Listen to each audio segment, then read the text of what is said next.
All right, Ian, we have a Patreon poll topic here. This will be our last of the day. We'll skip the scumbag so we're going long here. Yes. How do you access the Patreon? You go to patreon.com/CU podcast. You pay a little bit of money. And in return, writing. I do. I owe you a writing. Yeah. In return, you also get writings.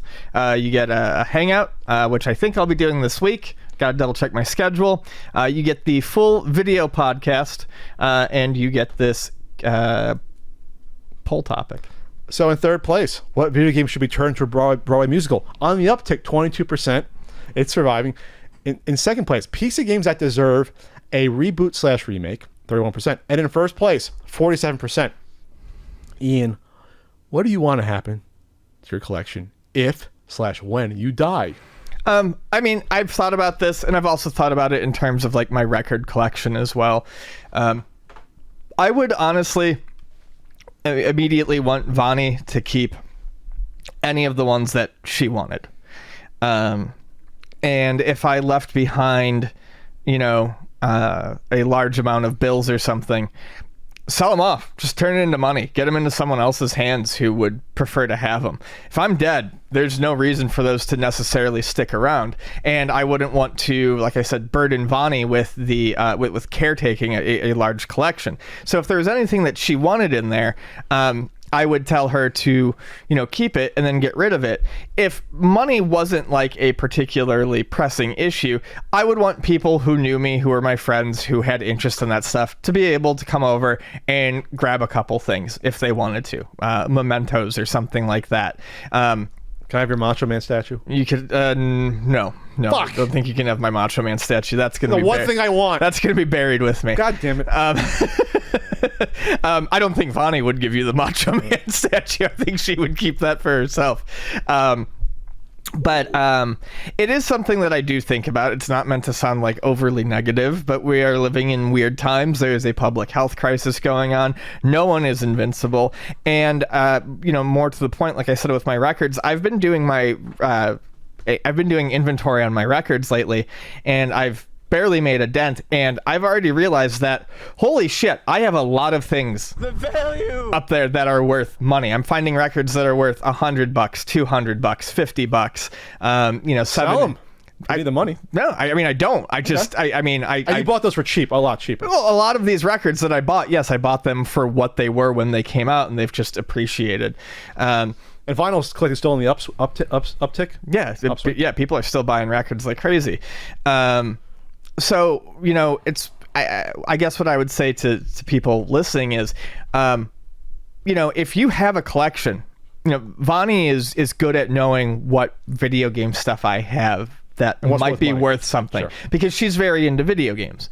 Vani likes a lot of music. She likes a lot of the music that I listen to. She likes a lot of her own music, but she doesn't really pay attention to the records. She has a small collection of her own, some Sonic the Hedgehog soundtracks, some Resident Evil stuff, but I don't think she would know a lot of the inherent value that some of these have. So if you've got a collection, like I've been telling Vani, and I like said, it's, again, not sound depressing, but I'm like, hey, it turns out that I have a fairly decent amount of money sitting up here. Like, if something happens to me, find someone that you trust. I said, one, I'm doing this inventory and, through Discogs. I would give her my login, through Discogs. You can go in there and see what they give you, like the cheapest it was recently sold for, the median, and then the most expensive. Sure. So, you can go in there and kind of get an idea of it, but make sure that that your loved ones, the people in your family, know that you have something that's worth something.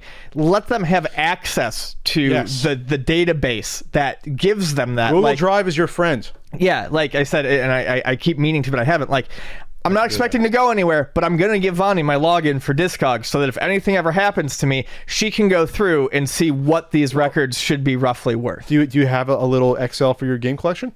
Only for my PC Engine stuff, but she knows that anything on my PC Engine shelf at any given time is worth.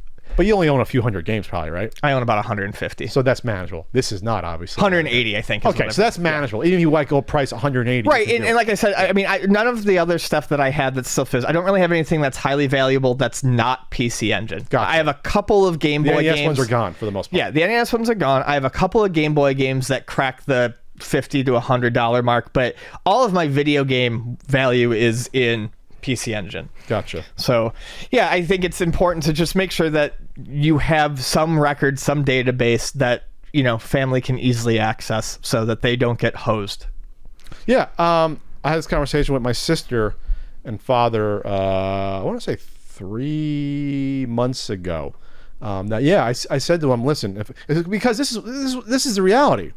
There was just 2 people that died that had big game collections the past couple of years. Sid Bolton in Canada, nice guy I met, and a lot of stuff. And what is your you know, if you're leaving behind a loved one, if they have no knowledge of this stuff, you dump all this stuff on, what do they do with it? Right. They can't just call someone up and come someone haul it away.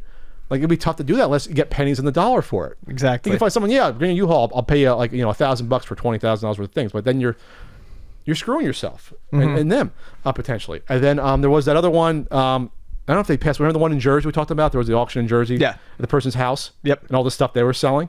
So this is going to happen more and more, obviously, as we get older. Think about all the people that are dying now that collected like toy trains. You know, that grew up with them, baby boomers that are dying out. That there's no one that wants this stuff anymore. At least with us, people still want this stuff somewhat. The game stuff. So yeah, I talked to them about if I ever did it, Ian, I would obviously share my game collection document, which has 99% of the stuff I have. Doesn't have my PC stuff though, which is troublesome because the PC stuff is getting way more expensive more quickly than I thought year after year, and I have a lot more than I thought for PC stuff that's worth money. But they could access the Google Drive account, but I'm gonna have a separate document. Like, these are the 100 games that are worth, you know, we'll just say 4 figures or more, or high 3 figures and up. These are the ones you should sell individually. You're gonna get the maximum value on. Like, the rest, who cares if you take a loss? In the grand scheme of things, those 100 or so games are worth the same amount as, they can never equal the amount because the NWCs alone will be worth way more than the collection. You know what I mean? Like, These are the 100 games that you could parse out, or 50 games. The rest, find a dealer out of the phone book and try, like, who cares? And the weird shit, like, you know, like the M82 goes for like $3,000 by now, or 4. You know what I mean? Like, that stuff I'm gonna make a document of and do that. Or no, let me bury my M82. What the fuck? That'd be buried with me. Just play it on my chest, Ian, on my fucking, during the wake. Play it on the casket. I'll probably be cremated though. I don't like watching dead bodies. I don't want someone to see my dead body. That's weird. I don't like that. Oh, no, I'm very much going for cremation. The dead body thing. There's nothing in there anymore. I don't like to look at. It always freaked me out when I was a young boy up until now. I just do not like that. It's like a weird thing. Just put the photo up. Other cultures put the photo up. You know what I mean? You celebrate. Yeah. Get the jazz band in there. Whatever. Good sandwich. Good sandwich spread. You know, things like that. Yes. Definitely. Oh, God, I'm hungry. But yeah, everyone out there who's a game collector, not to give you an alarmist thing, you should be doing this. You should have you should have a living will, kind of, but you should have also, you know, what happens when I die? What do you do with my crap? Yeah, because it'd be a nightmare. I get it from my grandfather, my mother's side. He hoarded and collected everything. He had knickknacks from the 40s and 50s, and he had old, the old like tin banks and things like that, and he never got rid of anything. So that's where I kind of get it from. And it took my family, after he died, they had a yard sale, Ian, that like they had one of those big backyards, like there was probably like 40 folding tables of stuff, of knickknacks and crap like that. I don't know. And I don't know if they even kept stuff that was worth money or knew what was even worth money. We're talking like, 93, right, 92. So imagine now if you had to deal with that. Do you junk the stuff? You got to go through months to get the maximum dollar. Or you say fuck it, and you're already sad. Like you're already you're sad. You got to grieving, and you got to sell the house on top of it. I think that's the other thing is you want to make sure people know about the value of this stuff ahead of time so that they know it, so that they're not. You don't want to burden them. Everything. Yeah, exactly. And that's it. You have to start think about the fact that, especially if you're in a relationship, that when you go, it's going to be sad. People are going to be upset, and it is going to be a burden to deal with these collections. So make it as easy for those people as possible to know what to do with them. Yeah, absolutely. Just start thinking about it.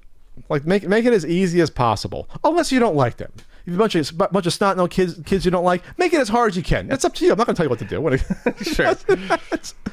Could you make it harder? I mean, how could you make it harder? Like before I pass away, I put like an NWC cart in like my my Amagon box. Put all my records in the wrong sleeves. Imagine that. Like you sell someone like a $5 Amagon. Oh, there's an NWC cart that's in there. It'll be. when I die, Ian, it'll be one of those stories of my grandkids, like when they find the baseball card collection from a few weeks ago. It'll be that. Yeah. Like, wow, we found the NWC card that's now worth, whatever. And all right, that's a fun. We made morbidity fun somehow. We did.